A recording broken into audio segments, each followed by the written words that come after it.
ओगड़दानी त्रिकालदर्शी कैलाशी अविनाशी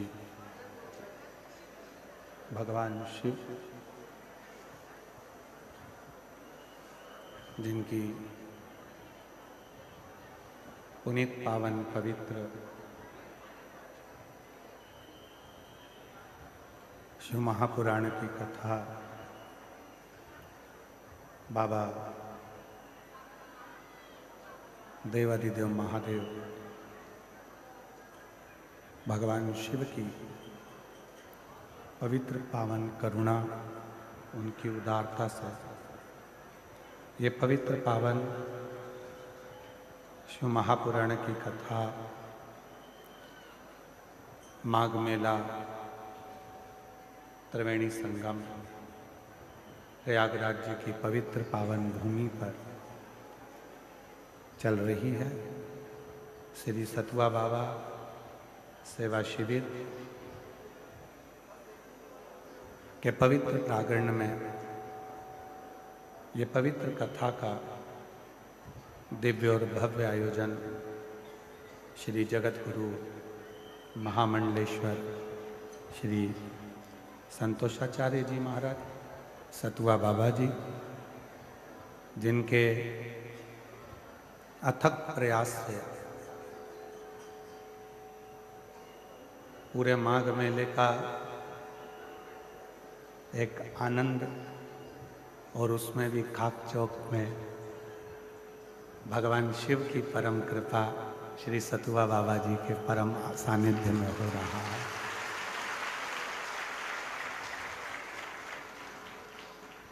और ये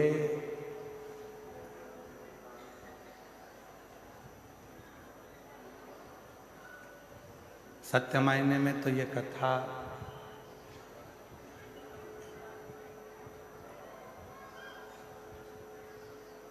प्रयागराज में होना बड़ा कठिन होता है बाबा जी। मेला हो, कुंभ हो, उसमें पहले से इतने भक्त रहते हैं और ऊपर से पूरी रोडों का चारों तरफ भक्तों का सैलाब इस कथा में है। तो मैं उत्तर प्रदेश के माननीय मुख्यमंत्री जी,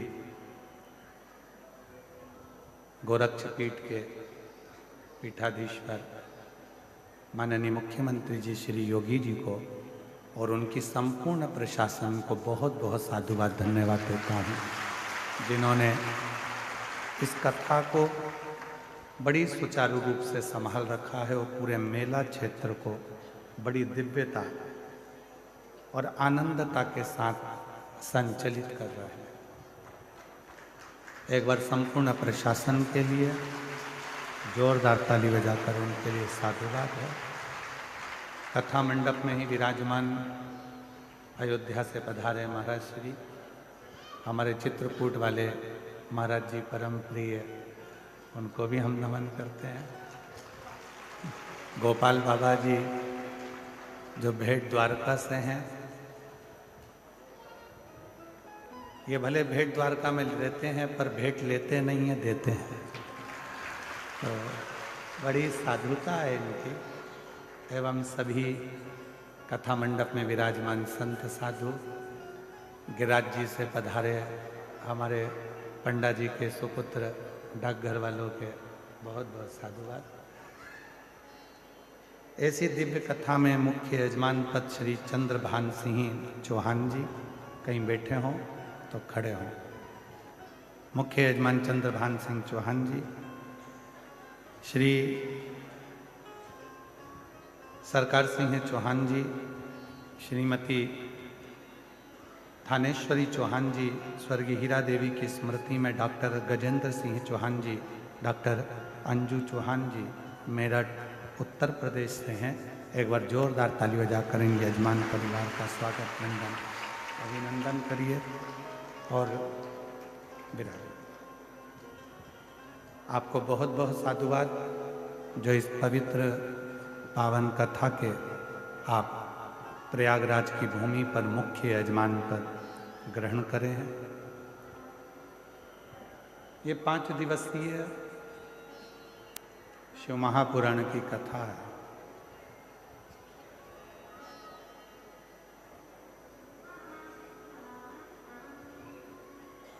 पंच तत्व में विलीन होने वाले इस शरीर को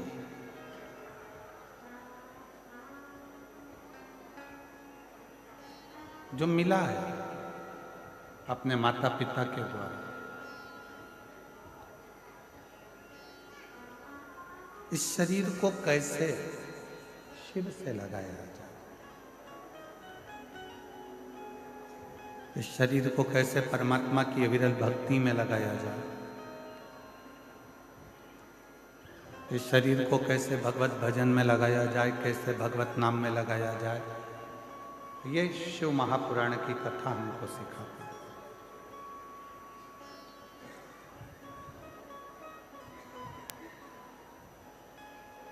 कोई कहते हैं कि शंकर को पूजन करने की अलग अलग विधियां हैं।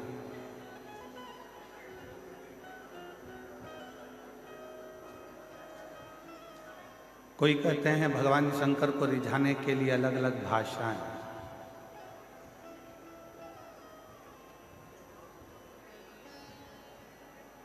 पर शिव को रिझाने के लिए एक विधि होती है, एक भाषा होती है।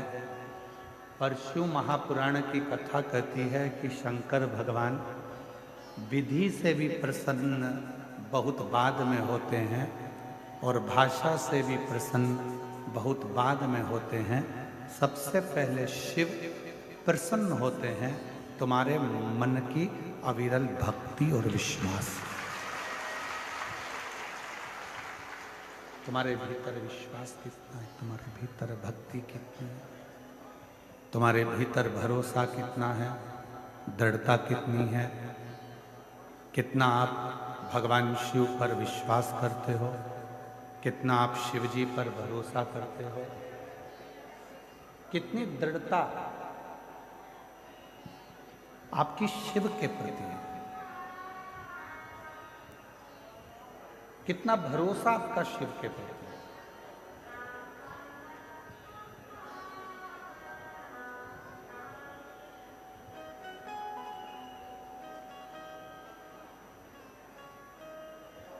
हमारे सतुआ बाबा जी कहते हैं, जब हम काशी में कथा करने के लिए गए तो सतुआ बाबा जी कह रहे थे, महाराज जी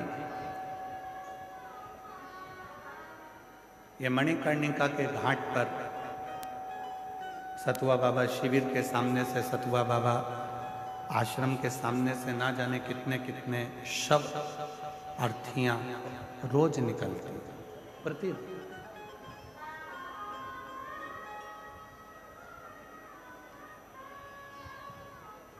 न जाने कितनी अर्थियां प्रतिदिन निकलती हैं।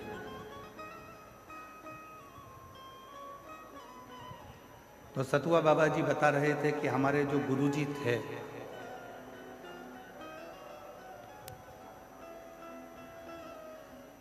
पूर्व में जब वो कोई भी अर्थी लेकर आता था और उसके पास में कुछ पाने के लिए नहीं होता था, रोता था, तो बाबा जी नीचे उतरकर उनको सतुआ घोल कर दे देते थे, सतुआ घोल कर उनको दे देते।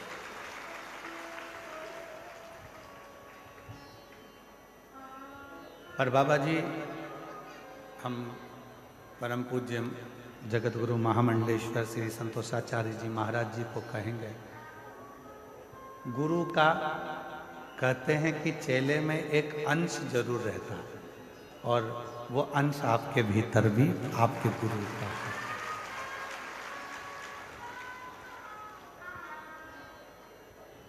कोई भूखा ना रहे। हम ये तीसरी बार यहाँ पहुँचे हैं और तीसरी बार में भी हमने देखा कि बाबा जी अपने कक्ष में तो कम रहते हैं, भोजनशाला में भोजन चल रहा है कि नहीं चल रहा, सामने पंडालों में जाकर उनकी भी टीन को हटाकर उनके भी हाथ जोड़कर कह दिया कि तुम भी भोजन भंडारा चलाओ, जिससे आए हुए शिव भक्त भोजन।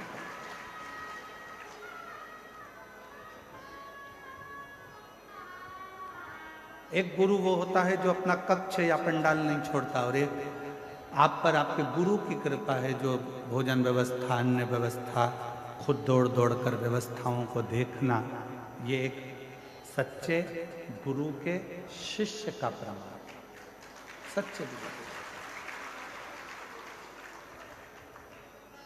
शिव सिखाते ही है, मेरे शंकर भगवान ना विधि से प्रसन्न होते हैं ना भाषा से प्रसन्न होते हैं।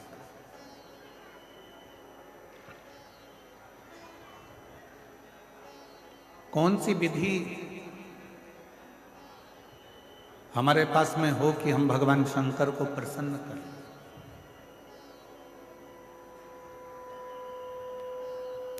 कौन सी विधि हमारे पास में हो कि हम भगवान शंकर को प्रसन्न कर कर उनसे वर प्राप्त करें? कोई विधि हमारे पास में नहीं है कि हम शिव जी को प्रसन्न कर सकें। और कौन सी भाषा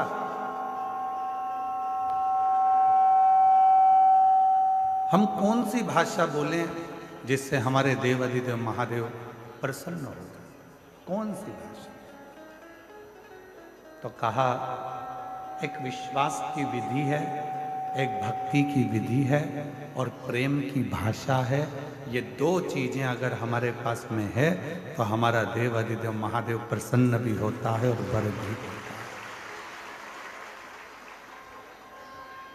और तेरी कृपा बिना न हिले एक भी अणु, लेते हैं श्वास तेरी कृपा से तनु तनु।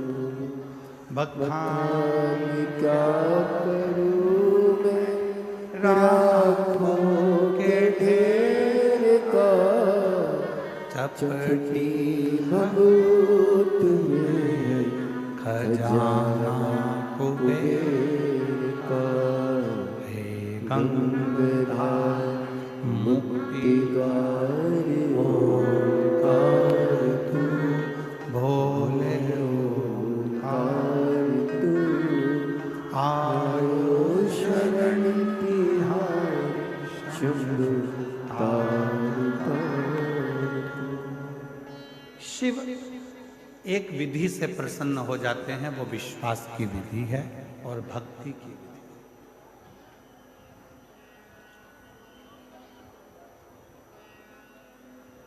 कितना सुंदर एक प्रसंग शिव महापुराण में आता है।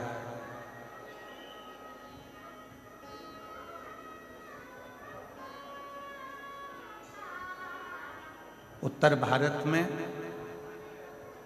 एक मनोहरा नाम का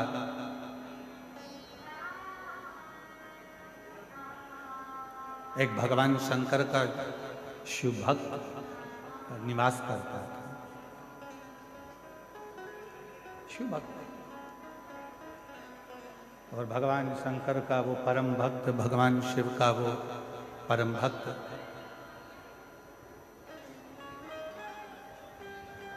उत्तर भारत में एक मनोहरा नाम का एक शिव भक्त रहता था। और ये उत्तर भारत में ही प्रयागराज की भूमि पर कथा चल रही है। मनोहरा नाम का एक शिव भक्त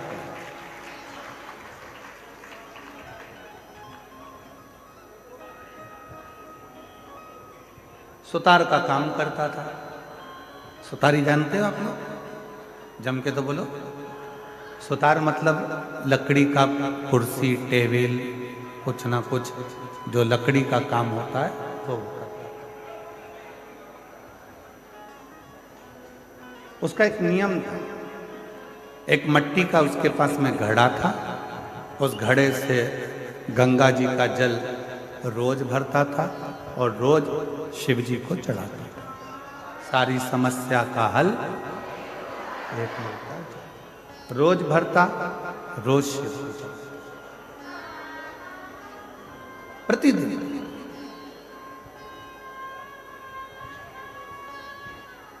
मनोहरा सुतार से उसके जितने भी दोस्त थे, जितने मित्र थे, जितने परिवार वाले थे, जितने कुटुंबी थे और जितने आसपास में रहने वाले लोग थे, वो सब ईर्ष्या करते थे, सब।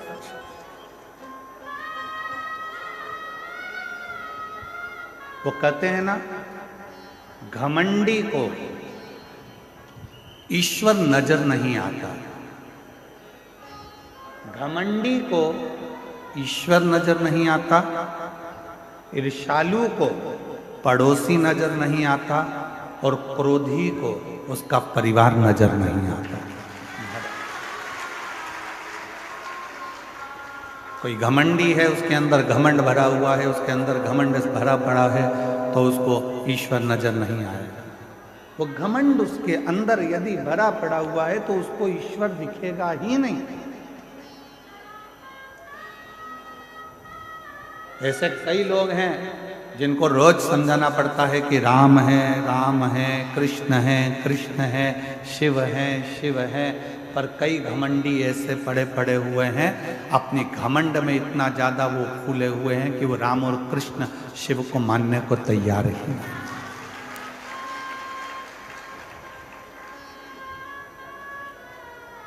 घमंडी को ईश्वर नहीं दिखता, ईर्ष्यालु को पड़ोसी नहीं दिखता। ईर्ष्या करने वाला कोई व्यक्ति है तो उसके पड़ोस में अगर कोई रह रहा है तो वो दिन रात ईर्ष्या करता करता करता करता रहेगा। उसको ये नहीं दिखेगा कि तेरे दुख की घड़ी में वो पड़ोसी आकर खड़ा हो जाता है, पर ईर्ष्या भरी।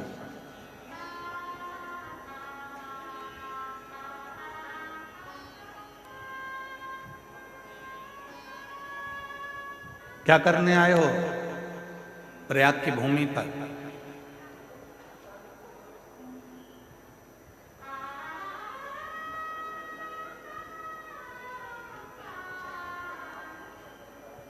क्या करने पहुंचे हो इस संगम के तट पर?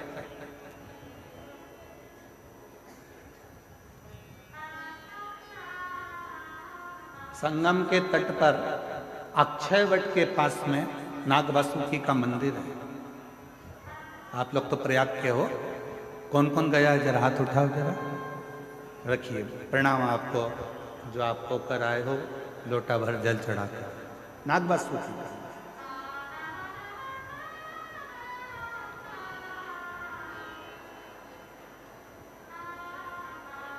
संगम के तट पर अक्षय वट के नजदीक में नाग वासुकी का मंदिर है। क्या करने के लिए हम आपसे पूछ रहे हैं? वैसे कि वैसे ही इंद्र ने नाग वासुकी से पूछा था, जो भगवान शंकर के गले में सर्प है वासुकी नाग, उससे पूछा था कि तुम त्रिवेणी के संगम पर क्यों आए? जो इंद्र ने पूछा था, जो गरुण ने पूछा था, जो वरुण ने पूछा था, जो देवताओं ने पूछा था, आज वो प्रश्न हम भी आपसे पूछते हैं कि तुम संगम के तट पर क्या करने के लिए?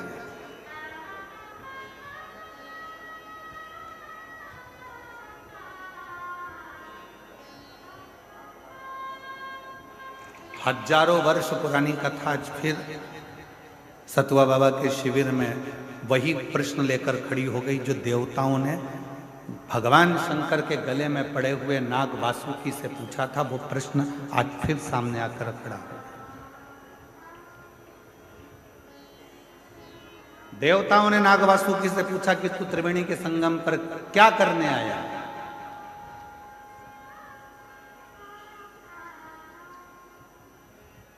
क्या करने के लिए आए? नाग वासुकी से बार बार प्रश्न करा गया, क्यों आए हो?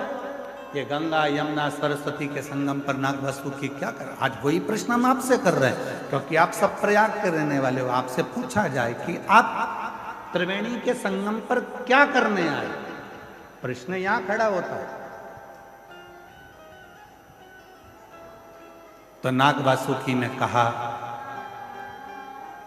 मंथन के समय पर मेरा शरीर पूरा की पूरा कष्टप्रद हो गया है, शरीर में से रक्त निकल रहा है, मेरे शरीर की एक एक नस नस टूट चुकी है, क्योंकि मैंने जब मंथन मुझे पकड़ कर करा गया तो पर्वत के घर्षण से मेरा शरीर पूरा टूट चुका है। मैं बहुत कष्ट में हूं, बहुत तकलीफ में हूं, तो क्या करने आए हो? बस उस कष्ट को मिटाने के लिए और भगवान से उनकी कृपा पाने के लिए मैं त्रिवेणी के तट पर आकर विराजमान। अब कोई तुमसे पूछे क्यों रे भाई, ए प्रयाग वालों, त्रिवेणी के तट पर तुम क्या करने के लिए आए हो, तो तुम्हें नाग वासुकी के वो शब्द याद रखना है कि नाग वासुकी ने कहा कि मेरा शरीर हर जगह से टूट चुका है, बहुत कष्ट में हूँ, और मेरे कष्ट को मिटाने के लिए और भगवान की अविरल भक्ति को प्राप्त करने के लिए मैं यहाँ आया हूँ। वही शब्द तुम्हारे होना चाहिए। त्रिवेणी के तट पर क्यों आए?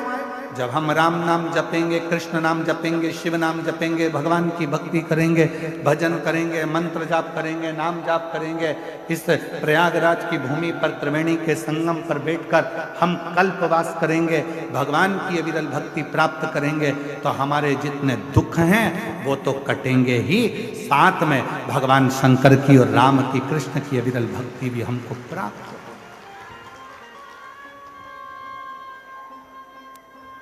हम क्या करने के लिए?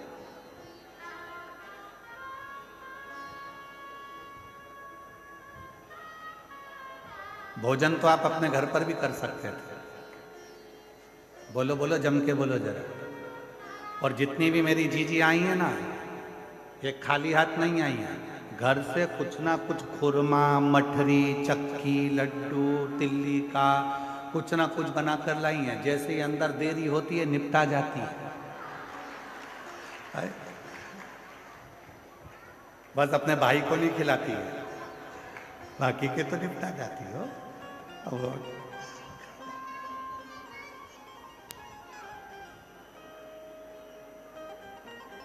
आप भोजन करने, मतलब ये पक्का हो गया कि आप भोजन करने के लिए नहीं है, अपने साथ है। फिर किसी ने पूछा क्या तंबू में रहने के लिए, टेंट में रहने के लिए नीचे बिछा हुआ कालीन चाहिए? तो आप वो हो, मेरी जीजियां, मेरे जीजा ऐसे हैं कि इनको कालीन की भी जरूरत नहीं है। जिस टैंक से मल साफ होता है उस टैंक पर भी लोग चढ़ चढ़ के बैठे हुए हैं, मतलब आपको आसन से भी मतलब नहीं।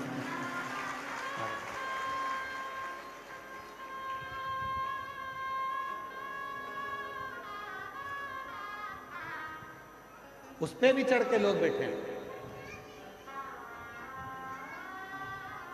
फिर पूछा कि कोई अच्छी जगह मिल जाएगी, तो मतलब तुम जानती हो कि शंकर को पाने के लिए जगह नहीं देखी जाती, क्योंकि शिव शमशान में भी निवास करता है और शिव हर कण कण में निवास करता है, तो स्थान की मूलता। कोई तुमसे कह दे, कोई तुमसे कहे कि शंकर भगवान केवल मंदिर में मिलेंगे, या शिव जी केवल कथा में मिलेंगे, या शिव जी केवल घाट पर मिलेंगे, या शंकर भगवान केवल अमरनाथ केदारनाथ में मिलेंगे, तो नहीं, ऐसी कोई बात नहीं है। तुम्हारे घर में रहो, घर में रहकर रोज श्री शिवाय नमस्तुभ्यम का जप करना प्रारंभ करोगे, तो तुम्हें मंदिर क्या, मेरा भोलेनाथ तुम्हारे घर में आकर तुम्हें दर्शन देना प्रारंभ।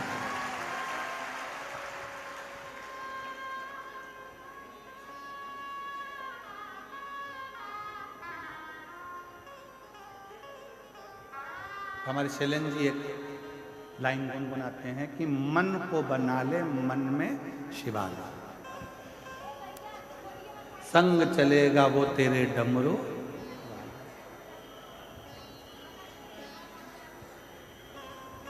मन को शिवालय बना,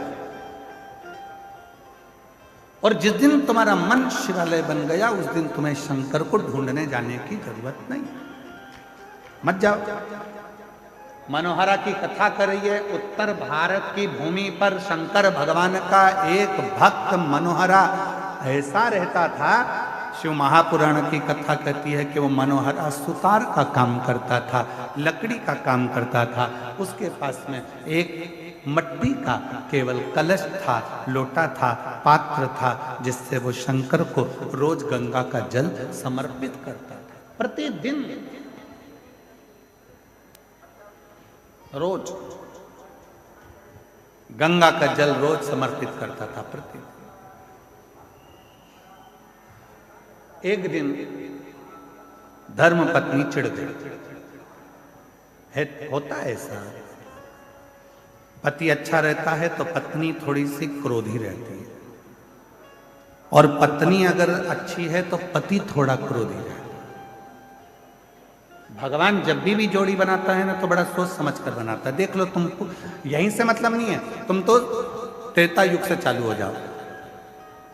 राम जी के साथ जोड़ी बनी लक्ष्मण जी, भरत जी के साथ जोड़ी बनी शत्रुघ्न जी। ठीक है, जम के तो बोलो। दोनों की जोड़ी बनाई कि राम जी के साथ में जोड़ी बनाकर रखना है, राम लक्ष्मण की, भरत शत्रुघ्न जी की। और नहीं तो राम जी के साथ में राम जी सरल थे तो भरत जी की जोड़ी बन जाती, दोनों एक जैसे हो जाते, सरल सरल। पर नहीं, एक नम्रता वाले के साथ में एक क्रोधी का होना जरूरी है। राम जी के साथ लक्ष्मण का होना जरूरी है, और भरत जी के साथ शत्रुघ्न जी का होना जरूरी, बहुत जरूरी।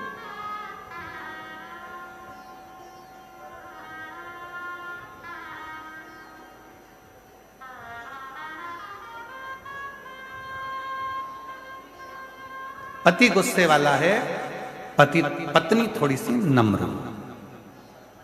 पत्नी गुस्से वाली है तो पति थोड़ा सा नम्र। वैसे तो पति बेचारा नम्र रहता ही है, ऐसा नहीं है कि नहीं रहता। कर्पूर गौरम करुणावतारम संसार सारम बुझ गए। वैसे तो उसमें नम्रता रहती है। तुम 25 प्रश्न करती हो, उस 25 प्रश्न में से 5 प्रश्न का उत्तर देता है, इससे ज्यादा नम्रता और क्या हो सकती है? तुम खुद विचार करो। केवल 5 प्रश्न का उत्तर देता है वो, इससे ज्यादा देता ही नहीं। कितनी बार तुम पूछती हो कैसी लग रही हूं? बोलता ही नहीं। बोलूंगा झगड़ा होगा, इसलिए बोलता ही नहीं बेचारा।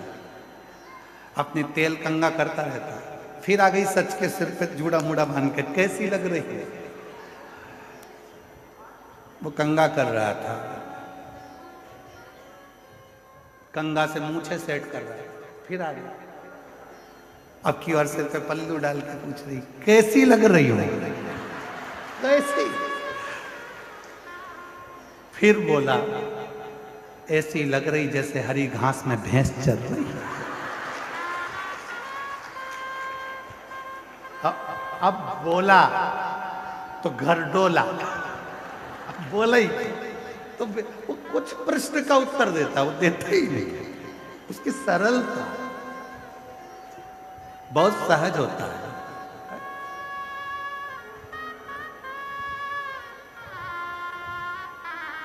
जोड़ी बनी। मनोहरा की जो धर्म पत्नी थी वो थोड़ी सी क्रोधी थी, बहुत तेज, बहुत तेज। वो कुछ तो भगवान की भी कृपा होती है, जो भगवान के भक्त होते हैं उनकी धर्म पत्नियां थोड़ी तेज होती है। पत्नी अगर भक्त है तो उसका पति तेज होगा, और पति अगर भक्त है तो उसकी पत्नी तेज होगी। पर सतुआ बाबा जी, हम पर भोलेनाथ की कृपा है, हमारी अच्छी है।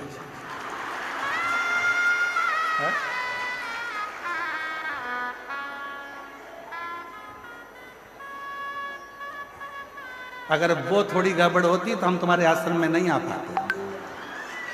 पक्का है। तो ऐसा होता है।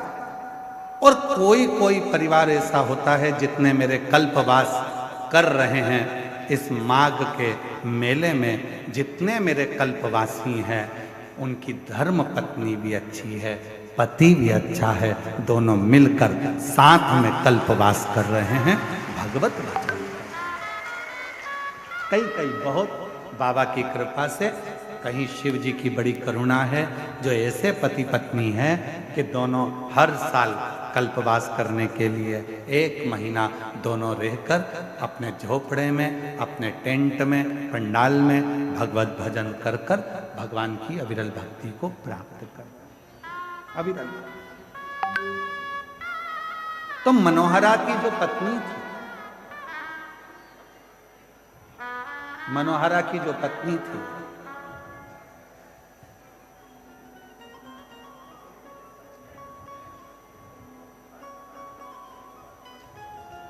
वो मनोहरा की पत्नी बहुत तीव्र थी, बहुत तीव्र।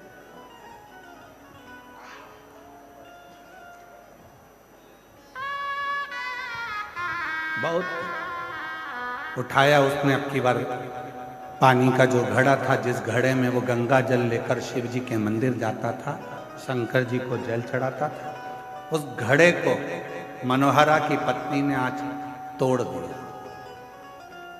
मनोहरा रोता हुआ शिव के मंदिर पहुंचा। शिव के मंदिर, शंकर भगवान के मंदिर में पहुंचकर हाथ जोड़कर कहने लगा कि आज मेरे पास में ना लोटा है, कलश है और ना गंगा का जल है, कुछ भी। और इतनी मेरी सामर्थ्यता नहीं है कि मेरे पास में अलग से मैं कलश को खरीद सकूं या फिर बर्तन ले सकूं जिस बर्तन में मैं गंगा का जल तुम्हारे लिए ला सकूं। रो रहा, आंखों से नीर बह रहा, अश्रु बह रहा।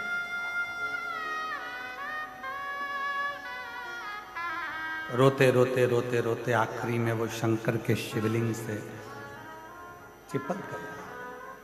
आंख के आंसू शिवलिंग पर पड़ रहे थे।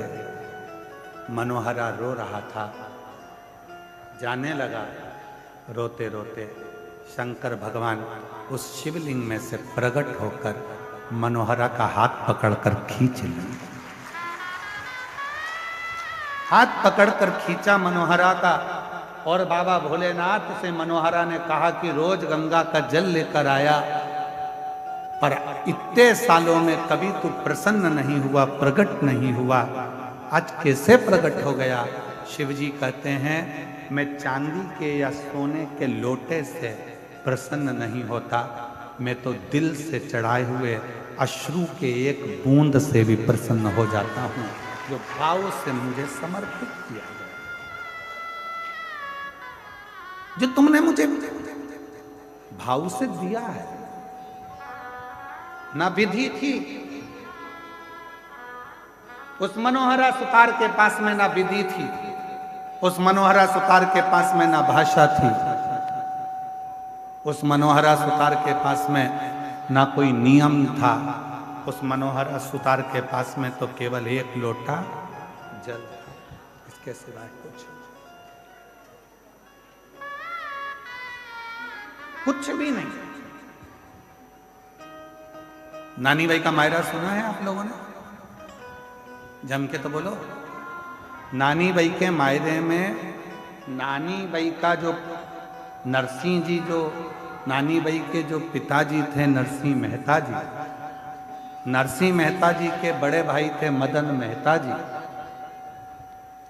मदन मेहता जी की धर्म पत्नी थी दुरत गोरी। दुरत गोरी इतनी तेज थी कि अपने देवर को, नरसिंह मेहता को, और नरसिंह मेहता की धर्म पत्नी माणिक गोरी दोनों को गालियां देती थी, अपशब्द करती थी, ताने देती थी, आड़ा टेढ़ा करती थी, अपशब्द करती थी। पर भाई मदन मेहता जी अपने भाई से बड़ा प्रेम करते थे, नरसिंह मेहता जी से बहुत स्नेह। जब दादी नरसिंह मेहता की जो दादी जी थी वो नरसिंह को बहुत प्रेम करती, बहुत।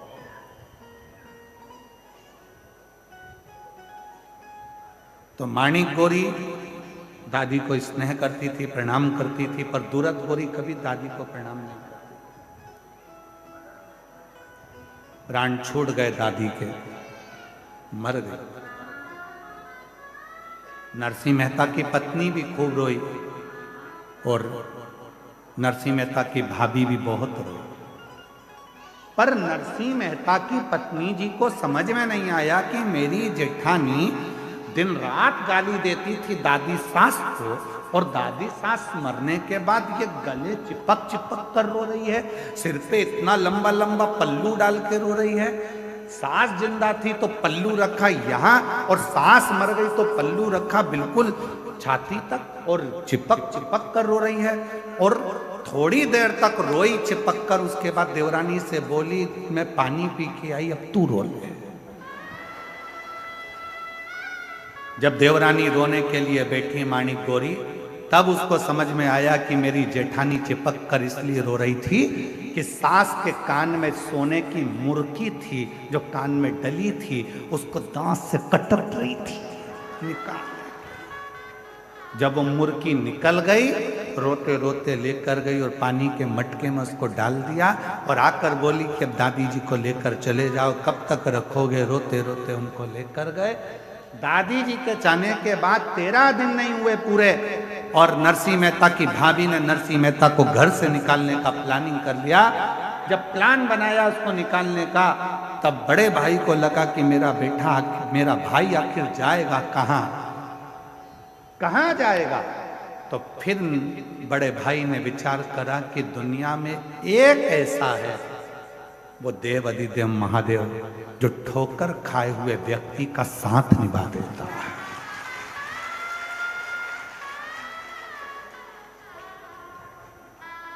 दरबार में भोले बाबा के दुख दर्द मिटाए जाते, दरबार में भोले बाबा के दुख दर्द मिटाए जाते, दुनिया के सताए लोग यहाँ, दुनिया के सताए लोग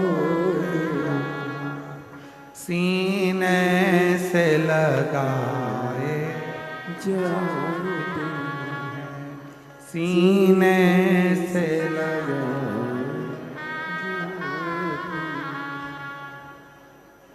एक है जो निभा सकता है, एक है जो निभाए, और वो केवल एक देवाधिदेव महादेव है जिसके चरणों में मुझे मेरे भाई को भेज देना चाहिए। यदि मेरा भाई शिव जी के मंदिर तक चले गया तो निश्चित है जो मेरा भाई चाहता है उसको वो सब कुछ मिल जाएगा।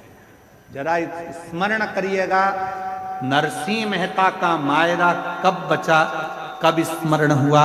हजारों सालों का स्मरण कर कर देखिए कि वो नरसिंह मेहता के लिए बड़े भाई ने विचार कर लिया था, यदि ये शंकर के मंदिर तक पहुंच गया तो इसको शिव जी संभाल लेंगे। और हम भी तो वही शिव पुराण में कहते हैं, आप यदि शंकर के मंदिर में पहुंच गए, एक लोटा जल चढ़ाना प्रारंभ कर दिया तो शिव जी तुम्हें संभाल, शंकर जी तुम्हें संभाल, कोई दूसरा नहीं संभाल सकता, संभालेगा वही।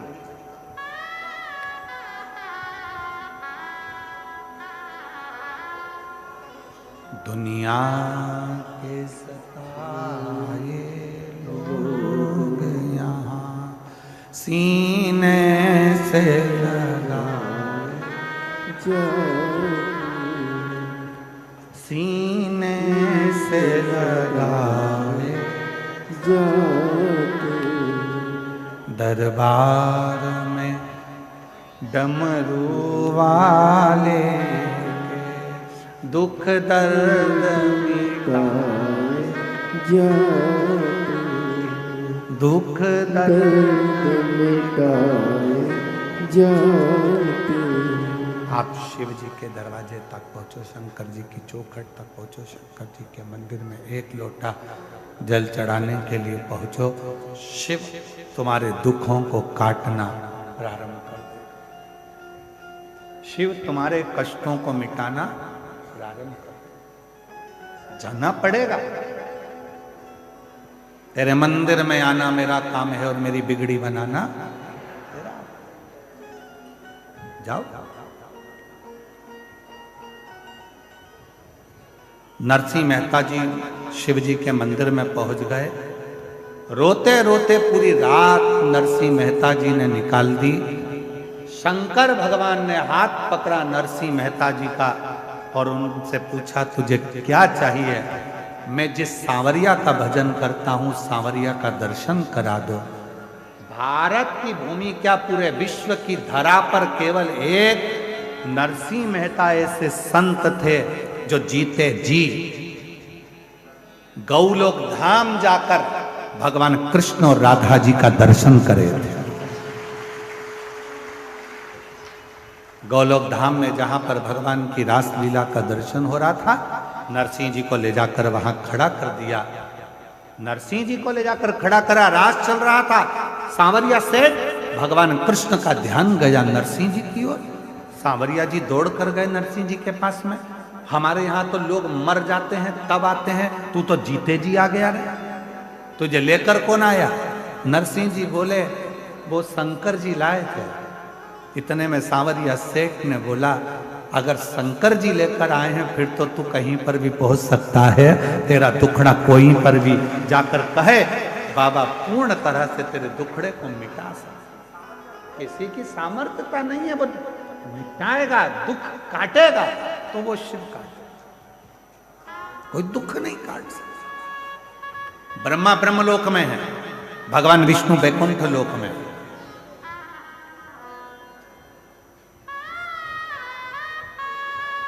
जितने देवता पृथ्वी पर प्रकट हुए सबके जाने की खबर है, सबके जाने का प्रमाण है और सबकी कथा है। पर केवल एक देव ब्रह्मा ब्रह्मलोक में, भगवान विष्णु वैकुंठ लोक में, केवल मृत्यु लोक में एक देव विराजमान है, जो देव आदिदेव महादेव विराजमान, जिसके जाने की कथा नहीं है कि शंकर जी कहीं चले गए, शिव जी कहीं पहुंच गए। शंकर के तो यहीं कैलाश पर, काशी में, सोमनाथ में, मल्लिकार्जुन में, यहाँ तक प्रयागराज की धरा पर भी अगर पूरी भूमि पर, पृथ्वी पर कहीं पर भी घूम कर देख लो, शिव हर जगह मिल जाएगा। शिव शिव वो कहीं नहीं जाता, यहीं रहता।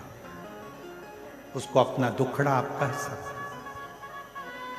हमने कभी भी आप लोगों से ये नहीं कहा कि बहुत दूर शंकर जी का मंदिर हो तो वहां जल चढ़ाने जाना। हमने हमेशा आपसे कहा कि आपके घर के पास में जो शंकर जी का मंदिर है वहां एक लोटा जल चढ़ाना प्रारंभ करो। क्यों? शरीर में रोग आता है तो पहले पास के हॉस्पिटल में दिखाया जाता है, पास के हॉस्पिटल में काम नहीं चलता फिर बड़े हॉस्पिटल में जाया जाता है, बड़े हॉस्पिटल में काम नहीं चलता फिर जाकर अपन लखनऊ में जाकर दिखाते हैं, लखनऊ में काम नहीं चले फिर जाकर अपन मुंबई पहुंच जाते हैं, मुंबई में काम ना चले तो फिर विदेश लेकर जाते हैं। अर्थात पहले अपने पास में इलाज करवाइए, दूर इलाज के लिए बाद में जाइए। पर दुनिया के लोग पहले दिन से विचार कर लेते हैं, अब की बार मुझे केदारनाथ जाना है, अब की बार मुझे अमरनाथ जाना है, अब की बार मुझे कैलाश पर्वत का दर्शन करने, परिक्रमा करने जाना है। हमारा निवेदन है, जो लड़के, जो लड़कियां, जो बेटे, जो बेटियां, जो नवयुवक बेटा बेटी कहते हैं मैं अमरनाथ जाऊंगा, अमरनाथ जाऊंगा, अमरनाथ जाऊंगा, पहले उनकी माँ से, माँ को पूछना चाहिए अपने बेटे से, अपनी बेटी से। तो पास के मंदिर जाता है, पहले पास के मंदिर जा, और जब पड़ोस के मंदिर में तेरा दिल लग जाए शंकर को एक लोटा जल चढ़ाने में, तब समझना कि अमरनाथ बाबा का दर्शन करने जाएगा तो वो तुझे गले से लगा लेगा, वो तुझे अपने हृदय से लगा लेगा। मालूम पड़ा हमारे यहाँ जो बड़े बड़े डॉक्टर होते हैं, बड़े बड़े हॉस्पिटल में बैठते हैं, वो छोटी वाली फाइल को देखते हैं। लाओ दिखाओ, पहले तुमने डॉक्टर को दिखाया? हाँ साहब, हमारे गांव के डॉक्टर को दिखाया था। फाइल दिखाओ। लो साहब ये फाइल, ठीक है। और किसी को दिखाया? हाँ साहब हम प्रयागराज गए थे, वहाँ दिखाया। प्रयागराज की फाइल दिखाओ। ये साहब फिर हम काशी गए थे, काशी की फाइल दिखाई। फिर हम मथुरा गए थे, मथुरा की फाइल दिखाई। उसी तरह जब तुम अमरनाथ, केदारनाथ, कहीं उच्च बहुत ऊपर जाकर अगर भगवान का दर्शन करोगे तो वो भगवान भी कहेगा ला जरा फाइल दिखा, कहाँ कहाँ होकर आया है, कहाँ के शिवलिंग पर जल चढ़ाया है, मैं भी तो जानू, तू मेरे करीब में आया, आ मेरे पास नजदीक आ। वो बुझाएगा, वो स्वीकार करेगा। टूट गए जैसे उस मनोहरा भगत का, मनोहरा सुतार का घड़ा टूट गया था, आंसू से शिव को प्रसन्न कर लिया था। शिव पुराण कहती है, भगवान शंकर की कथा कहती है, शिव तत्व कहता है, शंकर की कथा कहती है। भगवान को दिल से, विश्वास से, भक्ति से रिझाने का प्रयास करोगे तो शिव रीझ जाएगा, भगवान शंकर रीझ जाएगा।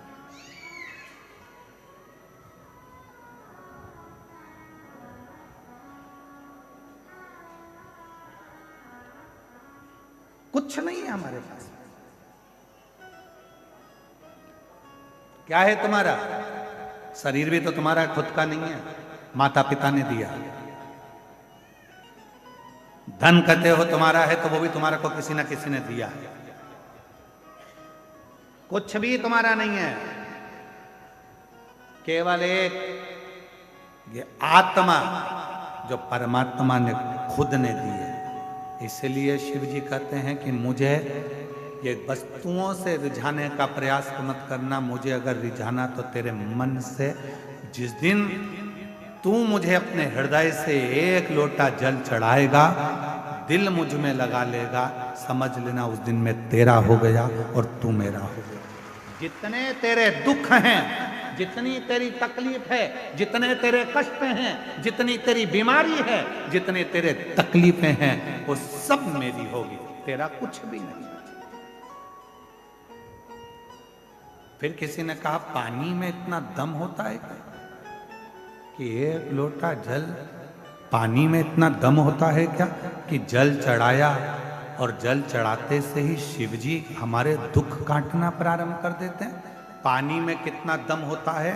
संकल्प करते समय तुम्हारे हाथ में कुछ हो ना हो, चावल नहीं होगा चलेगा, फूल नहीं होगा चलेगा, पर संकल्प करते समय तुम्हारे हाथ में जल का होना जरूरी है। हर हर संकल्प करते समय तुम्हारे हाथ में जल का होना जरूरी है। कन्या दान करते समय तुम्हारे हाथ में कुछ भी ना हो, सोने की रकम, चांदी की रकम कुछ भी ना हो चलेगा, पर तुम्हारे हाथ में जल का होना, जब वो जल डाला जाता है तब कन्यादान माना जाता है, जल का होना जरूरी है। उसी तरह जब पिंड किया जाता है, तर्पण किया जाता है, तिलांजलि दी जाती है, उसमें जल का होना जरूरी है। उसी तरह जैसे पितरों को रिझाने के लिए जल, प्रकृति को रिझाने के लिए जल, उसी तरह शिव महापुराण की कथा कहती है अपने दुख को मिटाने के लिए भी एक लोटा जल का होना बहुत जरूरी। एक लोटे जल का होना बहुत जरूरी। वो जल हमारे जीवन का कल बदल देता है। कोई जल्दी बनता है, कोई लेट बनता है, शिव को जल चढ़ाने वाला एक दिन सेठ जरूर बनता है। वो सेठ बना कर रखता है, बस वो तुम नियम से एक लोटा, एक पत्र है, अच्छा है, देखिए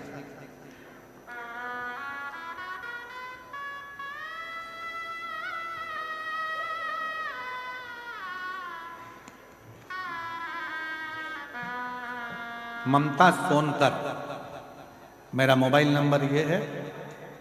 कहीं बैठी हो ममता सोनकर तो हाथ हिला सकती हैं।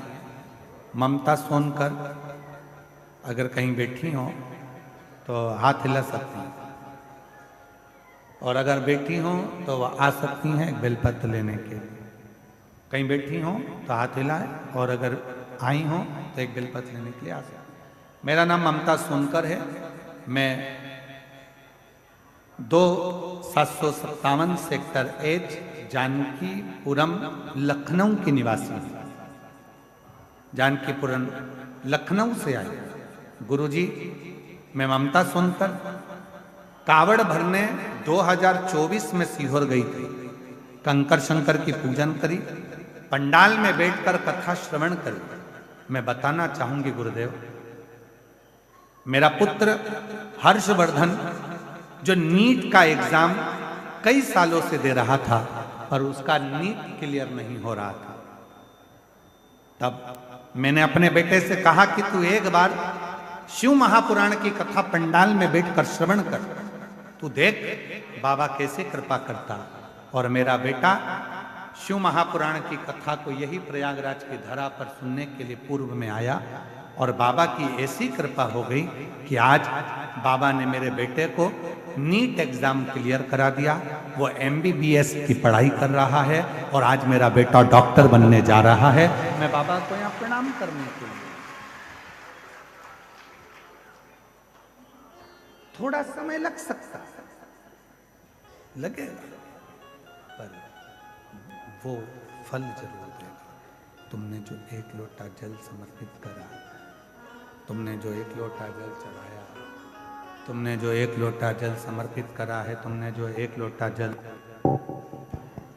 चढ़ाया है, उसका फल तुमको मिलेगा।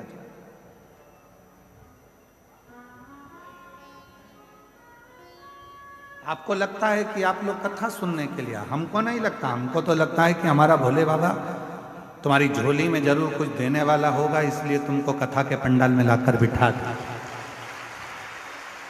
ही नहीं, बुलाता ही नहीं। जिसको नहीं बुलाना होता है मेरे भोले बाबा को, तो इस पुल से उस पुल, उस पुल से उस पुल, उस पुल से उस पुल घुमाता रहता है और 4 बजे कथा पूरी हो जाती है, तब वो आकर बैठता। क्यों? कथा थी, हो गई, हो गई। महाराज जी, बाबा जी, आज कोई कह रहे थे, कोई पुलिस वाले भैया कहने लगे पूरा मेला विराम की ओर जा रहा है, पर प्रशासन को समझ में नहीं आ रहा कि मेला वापस भरा कैसे गया, ये वापस कैसे भराने लगा। चारों तरफ जिस रोड पर जाओ उस रोड पर शिव भक्त चारों तरफ नजर आ रहा। भक्ति है, विश्वास है। और जितने रोड पर बैठे हैं, रोड के किनारे बैठे हैं, दूसरे पंडालों में बैठे हैं, जहां जहां बैठकर आप शिव महापुराण की कथा को श्रवण कर रहे हैं, भले आपको सीहोर वाला महाराज दिखे ना दिखे, उससे कोई मतलब मत रखो, आपको तो भोलेनाथ दिखना चाहिए। जहां बैठकर कथा सुन रहे हो, अगर दिल से कथा सुनने के बाद भूमि को नमन कर कर उसकी रज मस्तक चढ़ाकर हृदय से लगाकर जो प्रार्थना करोगे, मेरा शंकर भगवान आपकी झोली में देगा जरूर। आप उससे प्रार्थना। एक पत्र और आया है, देखिए।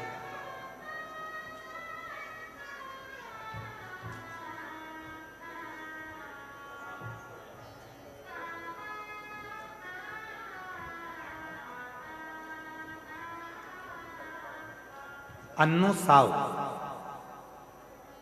क्या लिखा है? नवादा है, नवादा। मेरा नवादा यहीं है, उत्तर प्रदेश में, बिहार में है। अच्छा, कहीं बैठे हैं? हाथ हिलाइए। अन्नू साव नवादा से आप ही हैं? ठीक है। बेटा आया है क्या? है? हाँ, ले आओ इसको, ले आओ, आ जाओ। अन्नू साव नवादा से हूँ, मेरा मोबाइल नंबर ये है गुरुदेव। मेरा कथा में आने का केवल इतना सा, मैं एक बार बाबा की कथा सुनी थी टीवी पर। मैंने सुना था कि सारे दुख मिटा देता है पंडाल में आने पर। गुरुदेव, मेरे बेटे के शरीर पर सफेद रोग की बीमारी हो गई थी, पूरा शरीर उसका सफेद खाल हो गया था। इतनी दुखी हो गई थी कि सारे डॉक्टरों का इलाज कराते कराते थक गई, तो भी वो सफेद रोग की बीमारी समाप्त नहीं हुई। तब इसको कथा के पंडाल में लेकर आई थी, यहाँ की मिट्टी इसके शरीर पर लगाकर प्रणाम कर कर गई थी और कहा था बाबा जिस दिन मेरा बेटा ठीक हो जाएगा वापिस लेकर आऊंगी। और आज मेरा बेटा पूरी तरह से ठीक हो गया, इसलिए मैं उसको यहाँ कथा के पंडाल में लेकर, मेरे बच्चे को मैं यहाँ लेकर पहुंची प्रणाम करने के लिए, नमन करने।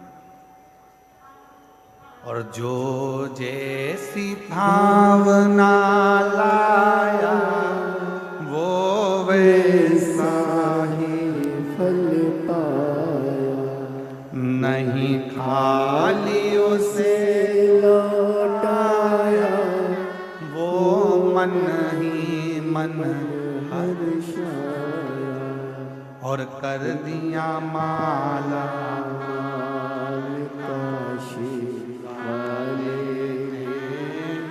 लुटा दिया भंडार काशी वाले, लुटा दिया भंडार काशी वाले, कर दिया माला माल काशी वाले।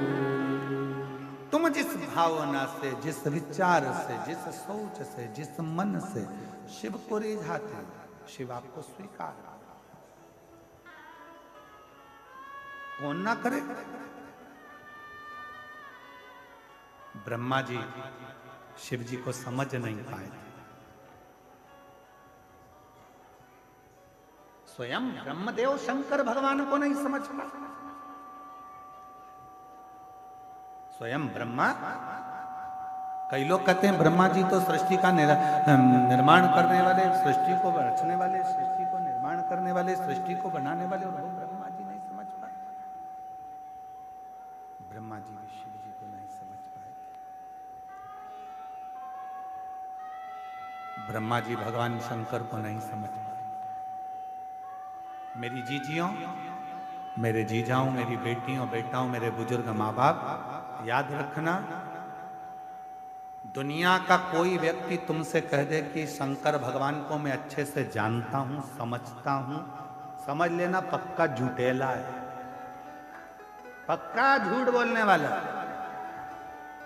शिव को समझने के लिए एक जन्म क्या, लाखों लाखों जन्म हो जाए तो भी शंकर भगवान को कोई समझ नहीं सकता, जान ही नहीं सकता।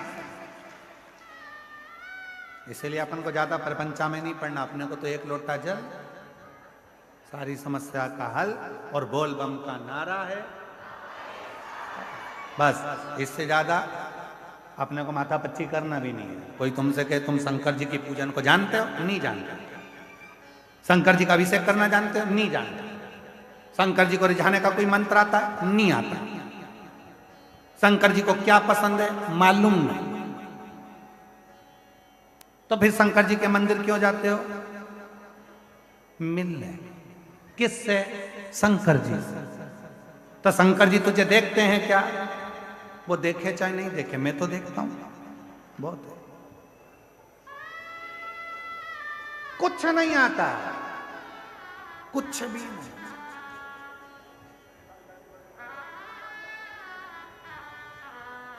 हम तो बस साधारण है, शिव को रिझाने के लिए आते हैं।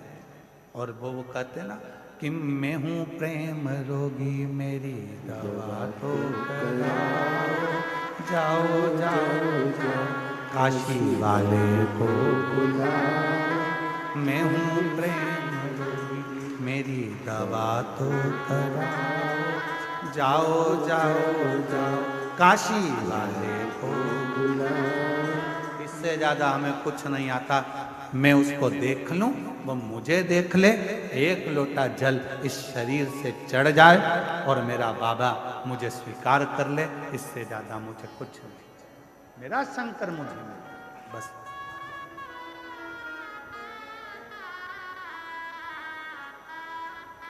इससे ज्यादा कुछ नहीं चाहिए,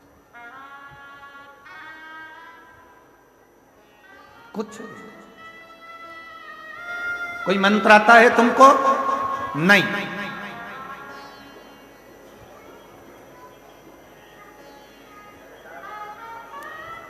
एक बार हम चित्रकूट घूमने के लिए गए थे महाराज जी, चित्रकूट घूमने के लिए, चित्रकूट दर्शन के लिए गए थे और कांतानाथ जी की परिक्रमा करने के लिए गए थे। तब किसी ने हमसे एक प्रश्न करा था, तुम्हें संस्कृत का श्लोक आता है? हमने हाथ जोड़कर कह दिया महाराज जी हमको कछु नहीं आता। फिर पूछा तुम्हें ये आता है? नहीं महाराज जी हमको ये भी नहीं आता। फिर तुमको ये आता है? हमको ये भी नहीं आता। फिर तुमको क्या आता है? तो हमने कहा श्री शिवाय नमस्तु, श्री शिवाय नमस्तु, श्री शिवाय नमस्तुभ्यं, श्री शिवाय नमस्तु। हमें केवल शिव का नाम मंत्र का एक उच्चारण, यही बेटा है और अब पूर्ण तरह से स्वस्थ हो गया। शरीर में पूरे में सफेद दाग हो गए थे, बाबा की कृपा से जोरदार ताली बजाओ, अब पूर्ण स्वस्थ।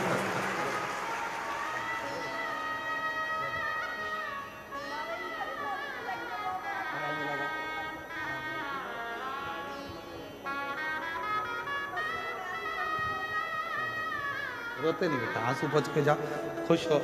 अब तो तुम्हारे दोनों काम हो गए, बेटा भी ठीक हो गया, नौकरी भी लग गया, बाबा कराएगा कराएगा। जाओ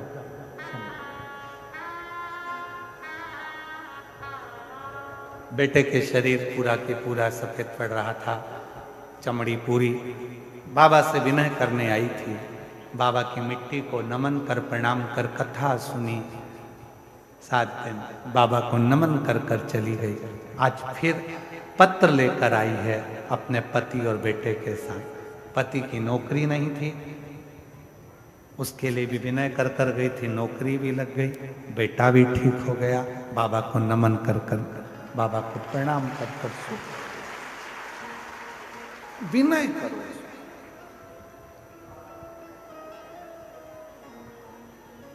मंत्र आता है?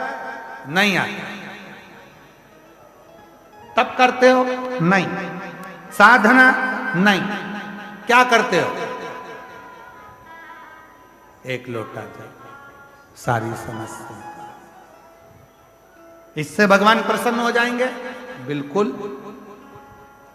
तड़प शंकर भगवान का ऐसा भक्त जो जंगल में रहता था, शिवलिंग को देखकर, एक महाराज जी को पूजन करता देखकर उसके पास में लोटा नहीं था जल चढ़ाने को, मुंह में पानी भरकर आता था, पिचकारी छोड़कर जाता था।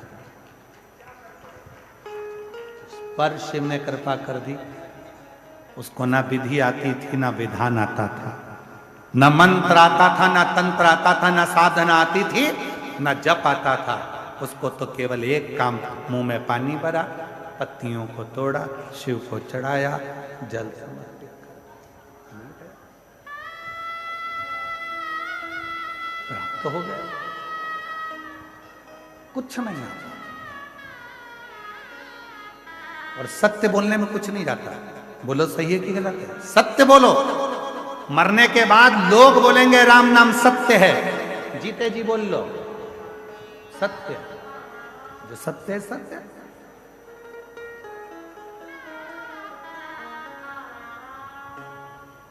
एक छोटा सा बच्चा भी अगर सत्य बोलता है ना तो लोग उसे दबाने का प्रयास करते हैं। एक अर्थी निकल कर गई, थोड़ी दिन बाद बच्चे को याद आ गया दिवाली का दिन था और दीपावली के दिन छोटा सा बच्चा चिल्लाने लगा राम नाम सत्य है, राम नाम सत्य है। मम्मी ने मोगरी से धो दिया, घूम मारा, पागल हो गया, मूर्ख है, क्या बोल रहा है ये? राम नाम सत्य है, राम नाम सत्य है। तो बच्चे को सिखा दो राम नाम सत्य, सिखाओ। सत्य है और वो सत्य रहेगा, उससे कोई छुपा नहीं सकता। शिव सत्य है, शिव सुंदर है। जैसे अभी सतुआ बाबा जी ने अपने व्याख्यान में कहा कि बेलपत्री के 3 पत्ते हैं, सत्य, प्रेम, करुणा। ये 3 पत्र हैं।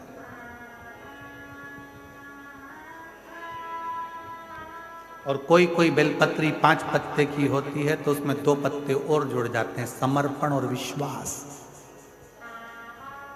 उसमें 5 पत्ते की बेलपत्र में 2 पत्र और जुड़ते हैं, समर्पण और विश्वास।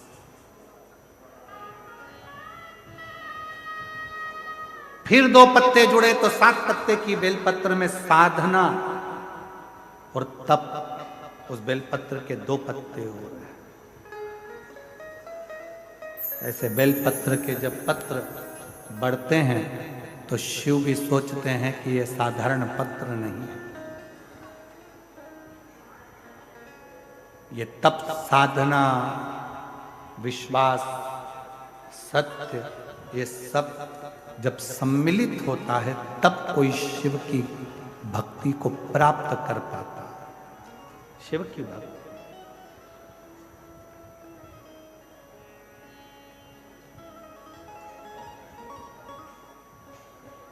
कल एक माता जी ने पत्र भेजा था, उस पत्र को हमने पढ़ा, शायद वो कक्ष में ही होगा। उस पत्र में उन्होंने लिखा था कि गुरुजी, आप प्रयागराज के मेले में आते हो और प्रयागराज के मेले में आते हो तो सब बाबा मिलते हैं, तुम क्यों नहीं मिलते? तो हम हाथ जोड़कर निवेदन करते हैं कि हमसे ज्यादा आप उस देव अधिदेव महादेव से मिलने का संकल्प लें। हमारा एक लक्ष्य है कि आप शंकर जी से कैसे भी जुड़ जाओ, क्योंकि सियोर वाला महाराज तुम्हारा दुख कभी नहीं काट सकता।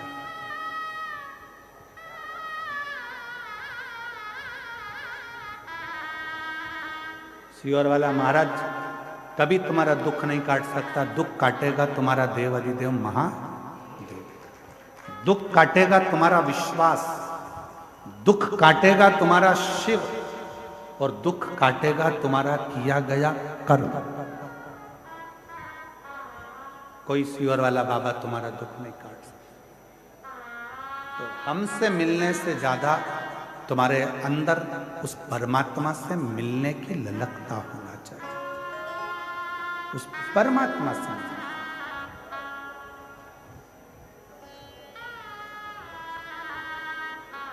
उस पर आश्रित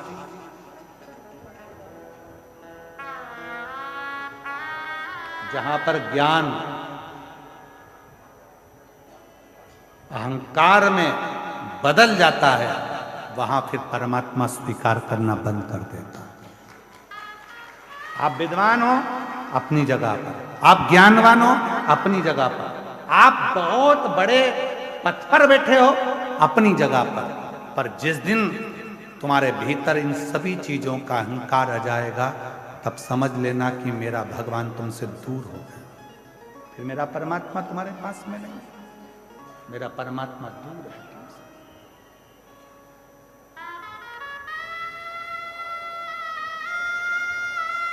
और आज प्रयागराज की भूमि पर एक बात कहना चाहेंगे सभी शिव भक्तों को जो देश विदेश में कथा को सुन रहे हैं, आस्था चैनल के माध्यम से, सोशल मीडिया के माध्यम से, माघ मेले की यह पवित्र धरा से 5 दिवसीय शिव महापुराण को जो सुन रहे हैं, उनसे एक निवेदन करना चाहेंगे। कभी कभी यदि हाथ में पानी का लोटा भी ना हो, एक लोटा जल भी ना हो, तब अपने हाथ की अंजलि को फैलाकर हृदय का जल भरकर भक्ति से अगर हाथ को भी ऐसा कर दोगे तो भी वो जल को स्वीकार कर लेगा। वो स्वीकार करेगा। उसमें आपका विश्वास का होना जरूरी है, उसमें आपके भरोसे का होना जरूरी है, उसमें आपकी दृढ़ता का होना जरूरी है। विश्वास, भरोसा, दृढ़ता यदि है, ब्रह्मा जी भगवान शंकर को नहीं माना। कई लोग ऐसे हैं संसार में कि वो सोचते हैं कि मैं जो बोलूं वो होना चाहिए, मैं जो करूं वो होना चाहिए। तो ब्रह्मा जी शिव जी को नहीं माना, भगवान शंकर को मानने के लिए तैयार नहीं हुए भगवान ब्रह्मदेव। तब भगवान नारायण ने उनको समझाया फिर भी वो नहीं मानते, तब भगवान नारायण ने और भगवान ब्रह्मा ने एक पर्वत को घुमाया तो उससे शिवलिंग की आकृति उत्पन्न हो गई। तब ब्रह्मा जी ने उस शिवलिंग की आकृति में से कानों में ध्वनि सुनी। शिव जी बोले, ब्रह्मदेव मैं ही शंकर हूँ, सृष्टि का निर्माण भी मैं ही करता हूँ, संहार भी मैं ही करता हूँ और संचालन भी मैं ही करता हूँ, कोई दूसरा नहीं।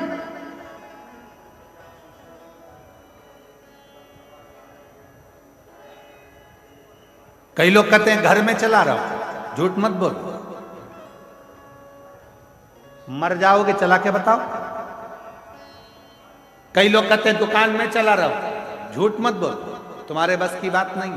अभी चलते चलते एक्सीडेंट हो जाए, हॉस्पिटल में पड़ा रहेगा, दुकान चलेगी कि नहीं चलेगी? व्यर्थ की बात मत करो।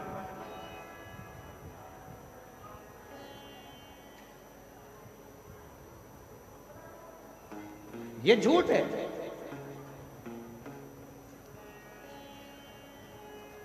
ये सब झूठ है। नहीं, प्रभु आपकी कृपा से सब काम हो, भोले आपकी कृपा से सब काम हो, करते हो भोले बाबा मेरा नाम हो रहा है, करते हो भोले बाबा मेरा नाम हो रहा है, भोले आपकी कृपा से सब काम। आप और हम कुछ नहीं कर सकते, करने और कराने वाला तो मेरा देव अधिदेव महादेव है, जो करा रहा है, कर रहा है, चला रहा है और आपको चल रहे हैं, ये उसके ऊपर, ये आप और हमारा बस की बात नहीं।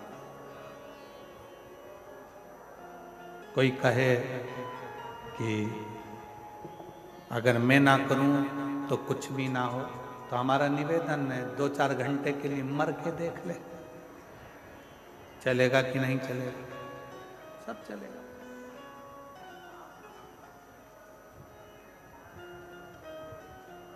मर के देख ले।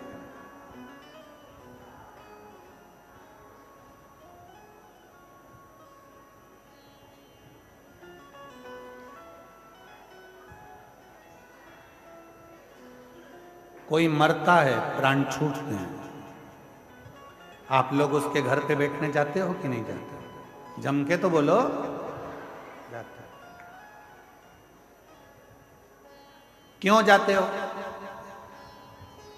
कि उसके घर पर जाएंगे, थोड़ी देर बैठकर राम नाम, कृष्ण नाम, शिव नाम गाएंगे तो जो जीवात्मा गई है उसको मुक्ति मिले, उसको मोक्ष मिले।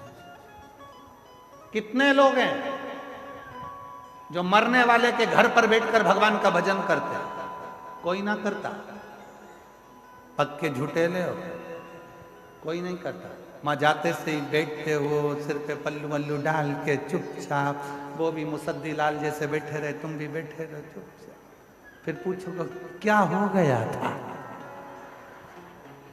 फिर वो सुनाएंगी रात को अच्छे थे, मक्का की 4 रोटी खाई, 3 कटोरी कड़ी निपटाई, बहुत जोर बात है। एकदम रात्रि को 1 बजे बोले मेरे सीने में दर्द हो रहा, मैंने बाम लगाया, मला जी सवेरे साफ।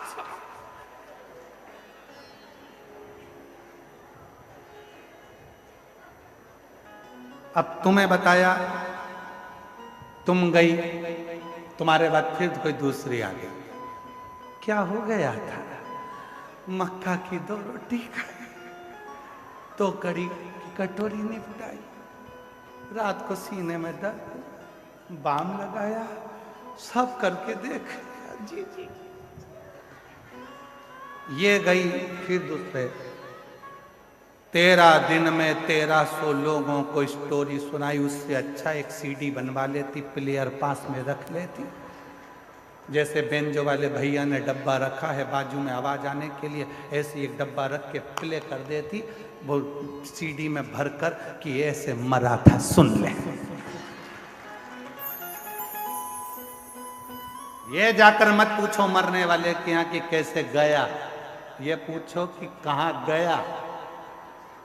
भजन करो, कीर्तन करो, नाम जाप करो, स्मरण करो, शिव नाम जपो, राम नाम जपो, कृष्ण नाम जपो। और हम पूछ रहे हैं कहाँ गया।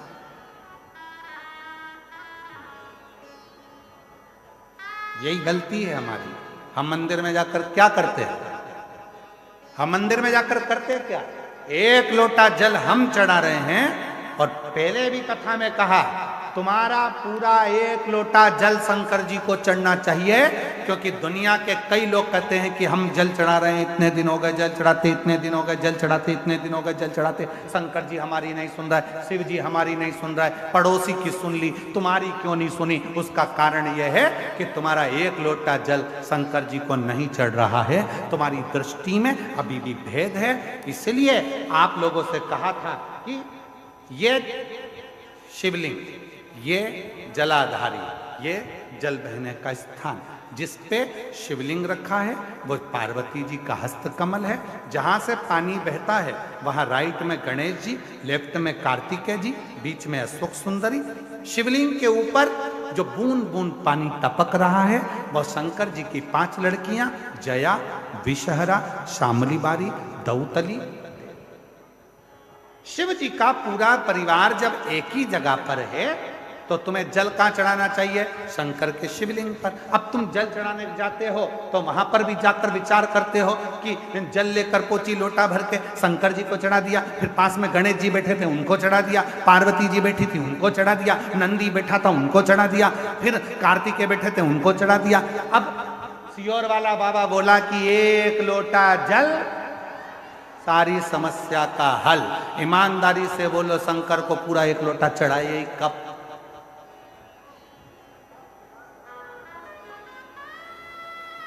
वो एक लोटा जल लेकर गई थी, उसी में शंकर जी को चढ़ा दिया, उसी में गणेश जी को चढ़ा दिया, उसी में पार्वती जी को चढ़ा दिया, उसी में कार्तिकेय जी को चढ़ा दिया। वो एक लोटे जल का तुमने विभाजन कर दिया। इसलिए शंकर जी भी कह रहे हैं कि तेरी दृष्टि में अभी भी सब देवता अलग अलग हैं। जिस दिन एक शिवलिंग में तुझे राम, कृष्ण, देवी, देवता, गणेश सबका दर्शन होने लगे, समझ लेना उस दिन तेरा दुख समाप्त होना प्रारंभ हो। दिन तेरा दुख समाप्त होना पर हम शिव के वो एक लोटे जल को समझ ही नहीं पाते। और आप में से कई लोग होंगे जो ये गलती करते होंगे, ऐसा नहीं कि नहीं करते होंगे। एक लोटा जल चढ़ाना, गणेश जी को चढ़ा दिया, पार्वती जी को चढ़ा दिया, नंदी को, वो एक लोटा जल पूरा। जब हमारे यहाँ शंकर जी के मंदिर में टूटा हुआ नारियल नहीं चढ़ता, शिव जी के मंदिर में टूटा हुआ चावल का दाना नहीं चढ़ता, शिव जी के मंदिर में टूटी हुई सामग्री नहीं चढ़ती, तो आधा लोटा जल क्या करेंगे बोले ना? पूर्ण समर्पण, पूर्ण समर्पण। और जब पूर्ण समर्पण होगा तो वो सुख अपने आप आपको मिलेगा। महाराज, शिव को रिझाना, भगवान शंकर को रिझाना बहुत सरल।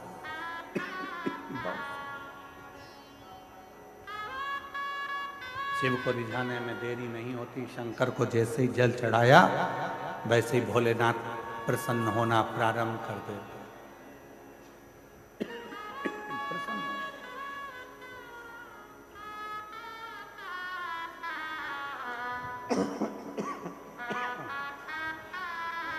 शिव करुणा के साथ, इसलिए शिव महापुराण की कथा में भगवान शंकर की पवित्र चरित्र में वर्णन है। शिव को रिझाने का तरीका बिल्कुल सहज है।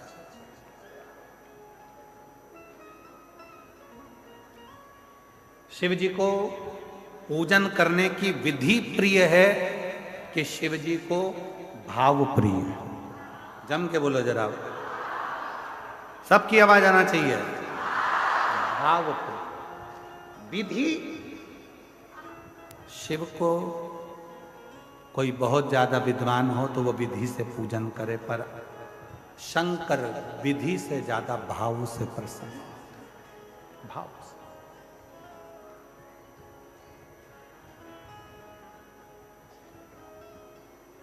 विधि से। कितना सुंदर प्रसंग है।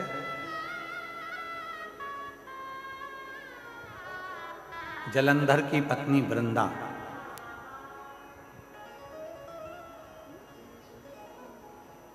जब मालूम पड़ा कि मेरा पति मर गया, मारने वाले शिव थे,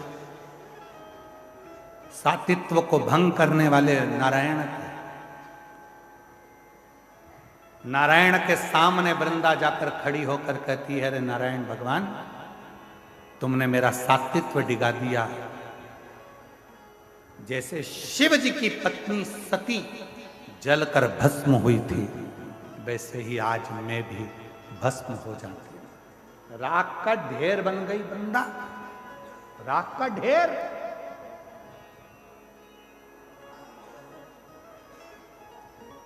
क्यों? दुनिया के लोग कहते हैं भगवान शंकर भस्म धारण करते हैं। उनके भस्म को देखकर एक बार भगवान नारायण ने भी मुस्कुरा दिए थे और कह दिए थे, इस भस्म में ऐसा क्या है। 2 बार भगवान नारायण भगवान की लीला पर मुस्कुराए थे और दोनों बार भगवान नारायण को उस लीला का दर्शन करना पड़ा।